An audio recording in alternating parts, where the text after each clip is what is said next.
We're gonna go replace a door handle on a '08 Chevy. Need a 10 mil, it's a ratchet. Need a pointy, and this round one. Get started. There's gonna be 2 bolts, there and there. Here's one I've taken off already. This one's broken.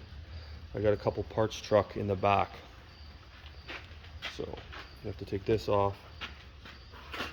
There's 3 bolts holding it on. If it's not automatic, you have to take the door window opener off and lock latch. So we'll take it off of this truck.